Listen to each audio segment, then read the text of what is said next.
Okay, so in today's video, I'll be doing my top 5 Steam games that I regret buying, and let's get right into it here. So the first game that I regret buying would be Civilization 5. To me, Civilization 5 is a turn-based game which equals a ton of waiting.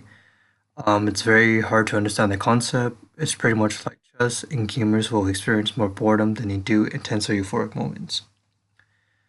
So Civilization is obviously a game that kind of caught my eye because I liked how you could win in multiple victories. You could win by cultural victory, economic, aka being the richest, or having the most money. I think military based, meaning if you conquer like three major cities or something like that of your opposition, then you'll win. Or there's a scientific or I think like a space age kind of win where if you are like the farthest civilization to research the most technologies, then you pretty much win the game. With that being said though, there's a ton of waiting, as I said previously, and it's pretty much like chess because the concept is very, very hard to understand. When I bought Civ 5 and played it, and I bought it for around 12 bucks by the way, there was no tutorial based game.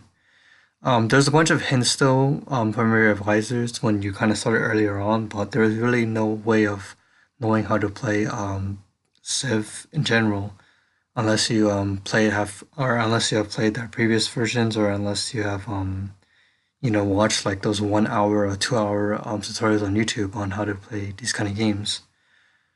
Regardless, I found myself waiting a lot more, and I think what makes the game kind of ridiculous is the fact that in order to win the game, sometimes it might take like maybe 5 to 10 hours, just constantly just playing the game, just waiting and just making sure that you make the right moves because if you do make the wrong moves, then that'll pretty much dictate if you'll win or if you'll lose or if you'll kind of quit out of sheer boredom. But honestly, this is the reason why this is my number one pick is because it's just so much waiting. This is pretty much the waiting simulator 101, I guess. So with that being said, let's move on to number two, which would be Chivalry Medieval Warfare. And for me, the reason why this is number two is because I'm a single player kind of gamer. I think it shouldn't be number two in the first place, but I mean, it is what it is. And what I pretty much put was that the bots are too easy to beat on solo, and sometimes they're fucking retarded. Now, I know that the developers' intentions were not to, allow gamers to play the game by themselves or bots because maybe they didn't fully develop the bots to be, compatible for single player. I think the main emphasis was to allow gamers to play the game with other people so that they can sort of, get the best out of the game. But other than that, it sort of follows the typical FPS kind of format where, you move, you crouch, you shoot, you aim, you hit, you block, you die, and you rinse and repeat. And honestly, that's just the best that the game will get with that.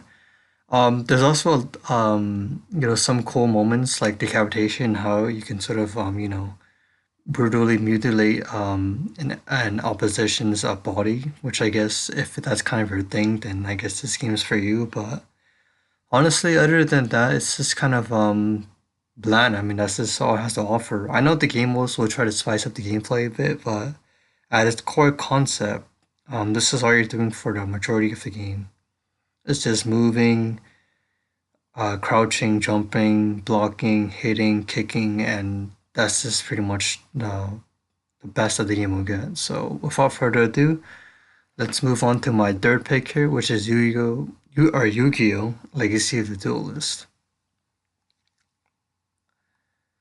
Okay, so Yu-Gi-Oh! Legacy of the Duelist is a turn-based game as well, sort of like Civ 5 or Civ 6, or just any of the Civ games in general. It's a turn-based game, and a lot of luck is required to beat a certain embassy duelist. Luck is required for gaining an upper hand by way of drawing cards or starting with a good hand, and there is no tag team base, which would have made the game more unique and entertaining. Like you could do 2v2, for instance, with friends, with bots, or whatever. So what I mean by luck is that sometimes when I'm dueling a certain embassy duelist on campaign or just in any of those game modes that they have, the bots seem to have like a very very cheap way of playing. Like they might summon monsters that are very very strong, like maybe in turn 5 or turn 6, or maybe they might have maybe they might have a deck that does a lot of damage to you on a short notice or something like that. Like I feel like sometimes when I'm dueling certain duelists, like they're just programmed to beat you as quickly as possible. And sometimes I find myself dueling them maybe 3 or 4 times until I could beat them and move on.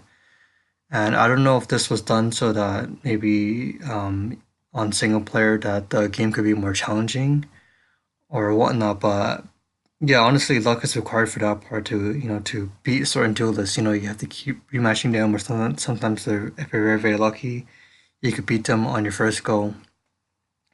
And this is also with the deck too. Like for instance, let's say you're building a very very overpowered deck. Sometimes you might draw very very shit cards, despite the fact that you have like a very very OP deck. And I think that's just due to the fact that the game tries to make it as balanced as possible. But I can't say the same when I'm dueling duelists, for the fifth or sixth time, and they're just playing so dirty and so cheap. But yeah, I mean, this game is still pretty fun. And by the way, all the games that I mentioned here are fun to play, but I just don't like some of the certain mechanics that they have that kind of forces me to think, okay, was this game really worth buying? With that being said, let's move on to our second to last pick here, and that will be Killing Floor.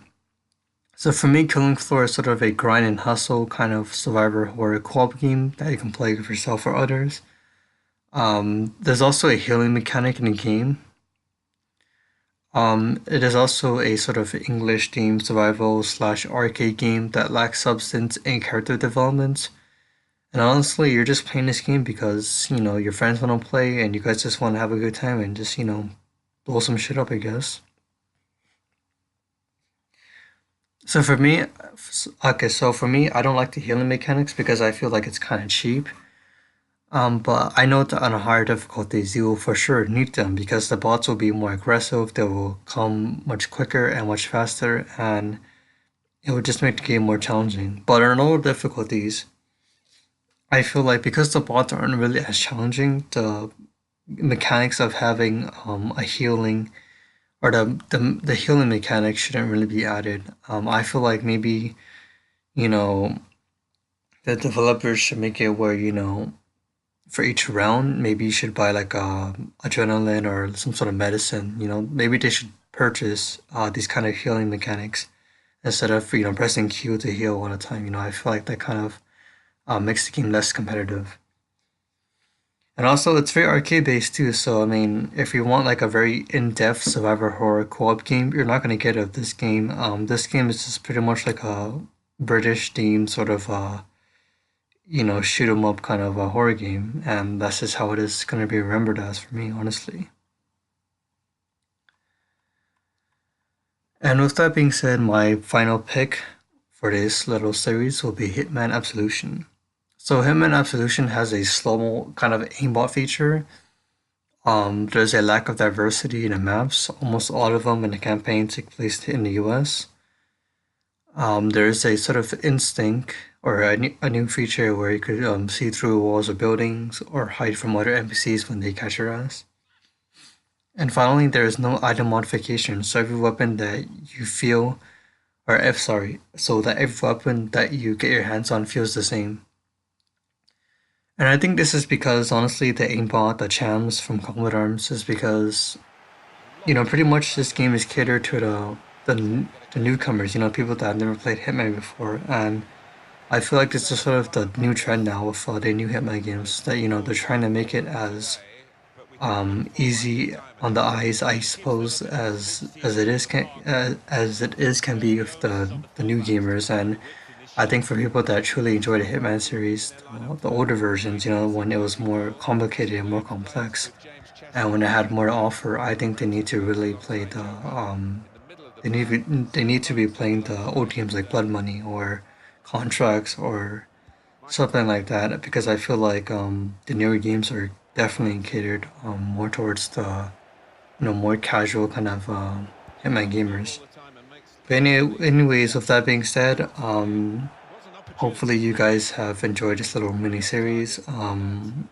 Take into consideration that these are mainly my opinions, and I can't refund them now because I've spent like more than 2 hours on these games. But with that being said, hopefully that's the end of this series, and I will definitely try to return to my more storytelling kind of gameplay elements that I am more familiar with.